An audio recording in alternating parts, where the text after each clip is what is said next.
Guitarist Tom Dempsey is a celebrated figure in the New York jazz scene, renowned for his hard-swinging sophistication, distinctive voice, and pure musicality, having performed and recording with jazz legends like George Coleman, Kenny Barron, and Roy Haynes. His artistry spans decades of collaborations and accolades. With recordings as a leader, performances at top jazz festivals and venues worldwide, and a deep commitment to education and composition, he continues to leave an incredible mark on jazz music. His innovative style and versatility have also graced television, radio, and Broadway, making him a true force in contemporary jazz. So, Tom, good to see you today. Great to see you too, Abe. Thanks for having me. My pleasure. Tom, the way I came across your music originally was a while ago. So when I first discovered Grant Green, I kind of did a little bit of a deep dive and started wanting to hear some of the tunes that he recorded, and then came across you playing one of his songs with Tim Ferguson, Minor League. Oh yeah, yeah. That was a fun record. Yeah, and one of my favorite tunes. It's actually I believe it's a Duke Duke Pearson tune. Pearson, yeah, yeah. Yeah.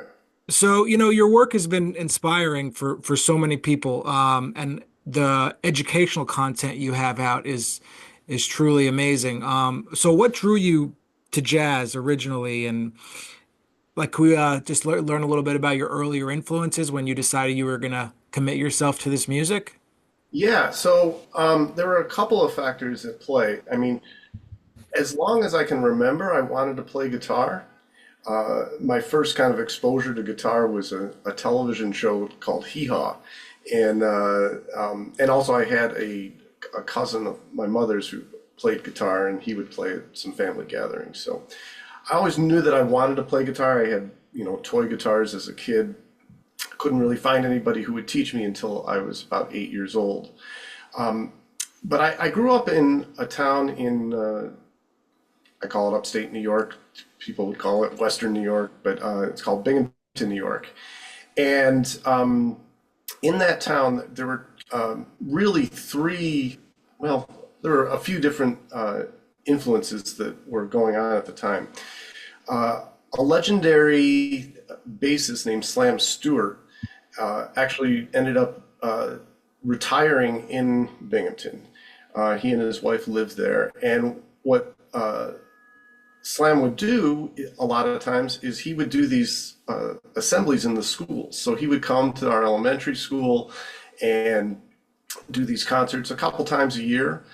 And, to me, he was like the cool guy who had the song Flatfoot Floogie, and would come and we would sing it, and he would play, but he would bring these really great musicians into the school. So that was kind of my first real exposure to jazz. So it wasn't And just like a one and done assembly. This was like several trips that he was making. oh, this was all throughout all through even up into high school. That's so Um, cool. and he would start. I mean, I have these memories of him coming to do these concerts in the gymnasium at Thomas Jefferson Elementary School on the west side of Binghamton, and he would bring these local musicians who later I learned were all amazing musicians in their own right. So that was going on. And then I was also really fortunate to grow up with a number of great musicians as friends, many of whom have gone on and are doing amazing things. So there was right down the street from me was the trombonist Steve Davis, Oh, wow. who, yeah, they like literally lived a block and a half away from me. Tony Cadlick, a great trumpet player, lived a few blocks away from me too. Dina DeRose, great pianist and singer, she lived on the south side of Binghamton.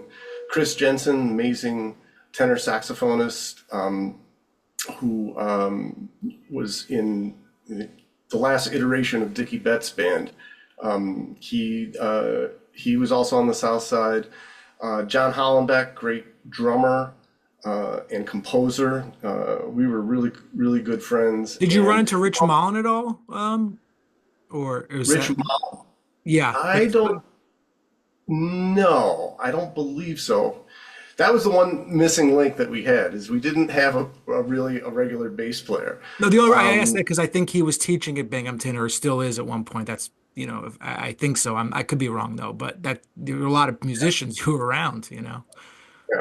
So I had this, core group of friends, and other musicians too. Reese Taylor, great trombonist, and then other a guitarist named Tim Schumacher, really great too. A little bit older than me, but we were all, kind of running in the same circles. And Steve's father had this amazing record collection, still does, and so, there was always kind of music around, and Steve would be constantly hipping us to different things from his dad's collection. So we had that going on. We also had a strong scene at the university through a gentleman named Al Ham. And there was also a club in Binghamton called the Music Box that they would even let us play, during the week. So we would have a place to play. So it was a very kind of, for a small town in upstate New York, there was a real kind of fertile ground to be exposed to jazz. And a lot of jazz was coming through because of, these people who were, kind of fueling the scene, if you will. So it sounds to me like when you got to go play at this club when you were younger, it was just like you said it like it was just a fun thing you guys got to do. It didn't like it was not like a high pressure gig situation. It was just a place to kind of explore what you guys were doing. Yes, essentially. However, the gentleman that we were oftentimes playing with was a guy named Doug Beardsley, who was a great pianist. And Doug was very supportive of us, but he would also tell us, when we're kind of not doing things right. Um, so, but he exposed me to a lot of the great things too, and so I mean, I was really fortunate to kind of grow up in that environment. That's amazing. I mean, you've had so many moments over your career. I mean, for anyone who's listening out there, you really have to go do a deep dive, into Tom's website, because there are so many incredible endorsements by people like Jim Hall, and there's not much more than to say than that. When we're learning how to play this music, like there are things that shape us, and there are milestones, like whether they're certain gigs or certain relationships we have, mentorships, experiences. Like, can you talk to us about some things that without those things not happening, you wouldn't be the musician you are today? Well, I've had some great. I've had the opportunity to study and be around some really great musicians. My guitar teacher growing up, Phil Hayes, was really an amazing teacher, an amazing guitar player, still is.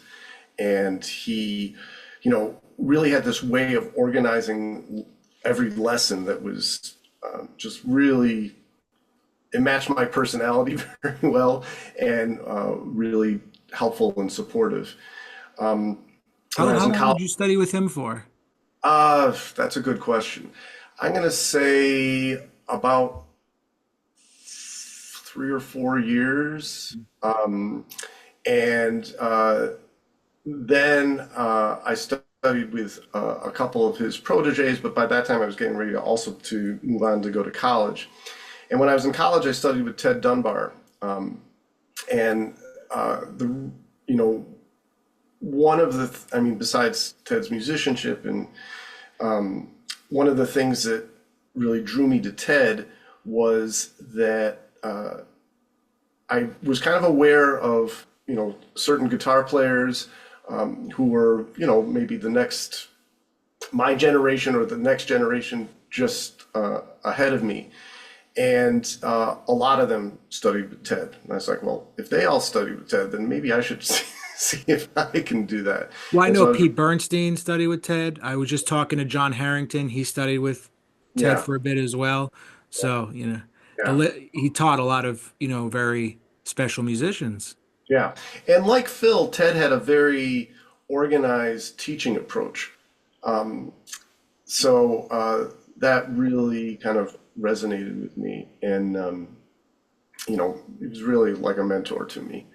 I also studied with Rodney Jones, who kind of took me in like little bit of showed me another kind of direction to go, and really helped with a lot of different things.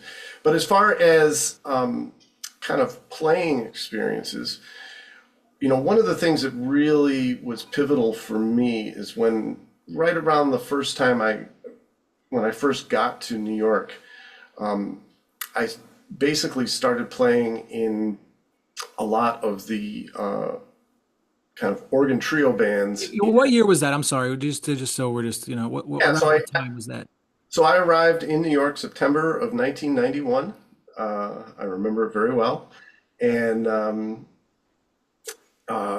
shortly after, kind of finding my way in New York, I started working with a number of different organ trio bands up in Harlem.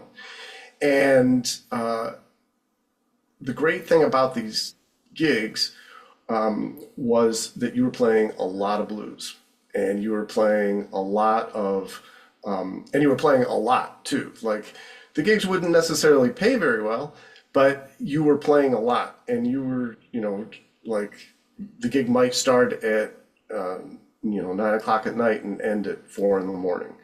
And, there were many gigs where I, saw the sunrise as I was coming home. You saw the sunrise.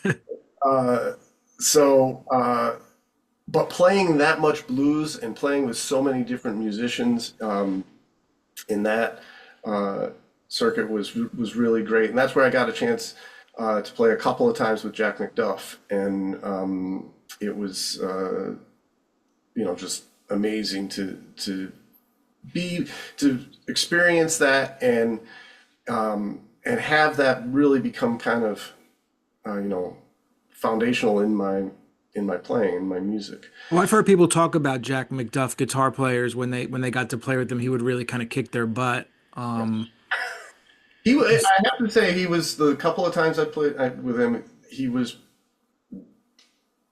I wouldn't say he was,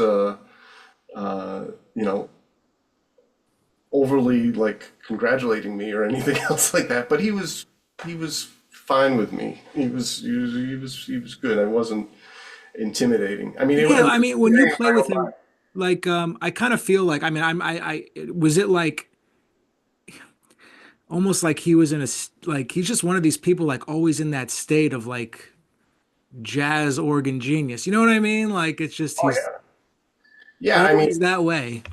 right. And for me, there was kind of this, you know, I've listened to him on records for years and years and years and years, and here I am, like getting the chance to play with him. I mean, it was kind of out of body. But that's kind of the way it's been with a lot of great musicians that I've had a chance to play with, or teach with, or just be around. So that was really important. And then I think just, there was a scene in when I first got to New York around this club called Augie's, which is now Smoke. And to be around that, when I first moved to New York, I actually lived right around the corner from it. So I got to go there quite a bit. And Upper West Side. the Yeah. West Side, yeah. And played there a bunch. And, being in that sort of fertile ground too was really, really important, I think, to my playing. Yeah. So you really, you were in New York. It's such a important part. I mean, people talk about New York in the 1960s, but the 90s are just as important when you're in the year 2025 Yeah, who would have thought? But you're exactly right. because the music is still so young. I'd like to talk to you a little bit about performing, if that's okay. Obviously, it's a very rewarding thing, when the gig's going well and the magic's happening on the bandstand. Can you talk a little bit about things when it comes to performing? Are there certain things you find challenging still at this point in your career, or is it just kind of feel like home? Like, let's say you're playing with your group and just doing your music. Like, what's something that you need to kind of think about that might be a little bit hard for that to do the music you love? Can you talk a little bit about that? Yeah, I mean, there's always in, one of the challenging things these days, and I was just talking about it with another musician friend of mine on a gig this past weekend, is that, unfortunately, we've kind of gotten to a point with music where it's hard to keep a band working consistently. And when, one of the things that was great about, going back to some of those organ trio gigs that I was talking about is that we were playing so much together that you really kind of developed a certain band sound. So, you know, with some of my groups that I'm involved with now, the one of the challenging things is to, when we're just kind of working with new compositions and just getting them to sound fresh and sound like, we're not reading them. So that can sometimes be challenging. But I've also, I think as you get older, I'm kind of noticing the sign on your back wall, be kind to your mind. I think that's what we have to live by that, but easier said than done. Yeah, and I think, I know for me, as I've gotten a little bit older and a little more experience, that getting to that point is a little bit easier. And I think it's a really important thing to be aware of because I'm ultimately trying to get to the point where I'm not thinking when I'm playing. So I think that sometimes that can be a little bit of a struggle, but you know sometimes whether it's because of travel or because of other kinds of things, sometimes maybe you don't have the opportunity to connect with your instrument, you know, as much as you might at other times. So sometimes you might be going out on a gig and you haven't, been able to practice as much, or there's been a lot of travel and you haven't been able to play as much. And so sometimes, getting that connection with the instrument can be challenging. But, I think it's in those moments when you can get to a point where you're just saying, all right, so this is today, and this is how I'm going to play today. And, tomorrow, God willing, it'll be a different day and, there'll be another experience. So just, trying to stay in that space I think, can be helpful. Well, so you're saying that it's easier to be in that space as you've gotten older and Yes. you know, so I would assume that when you were younger, it was, you were probably a little bit more self-critical, would that be the correct term to use?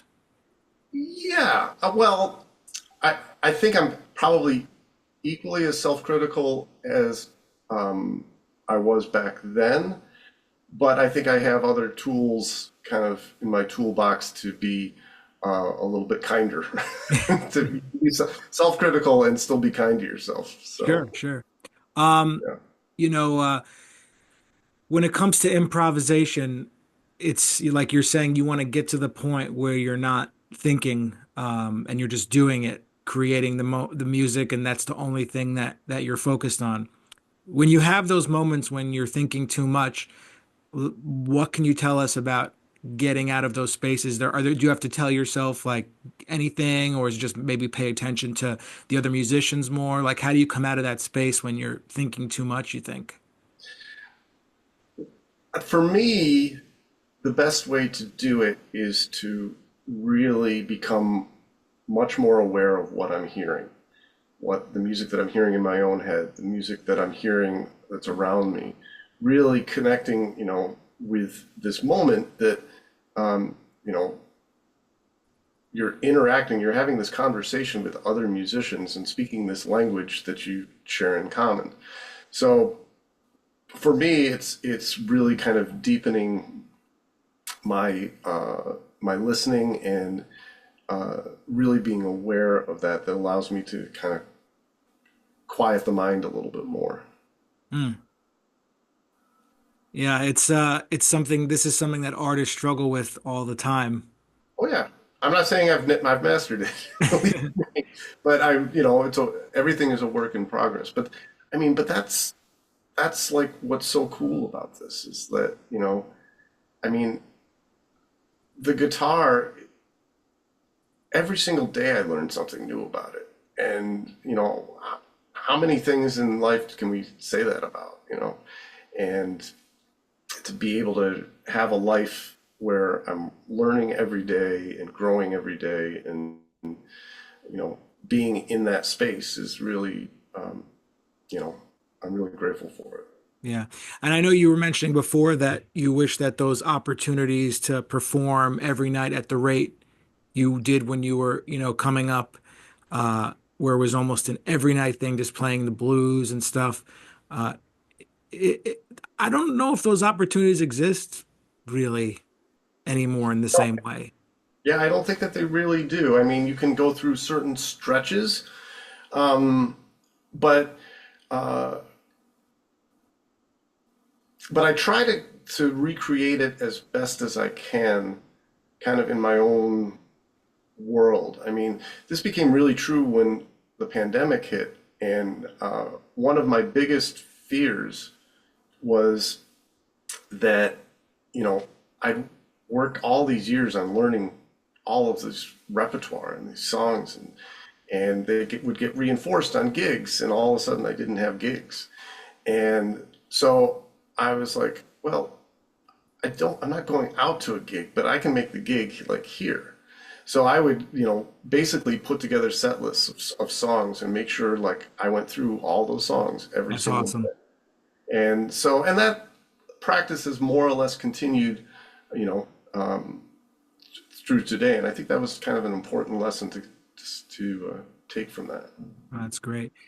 No, Tom, this has been such a great conversation and so informative.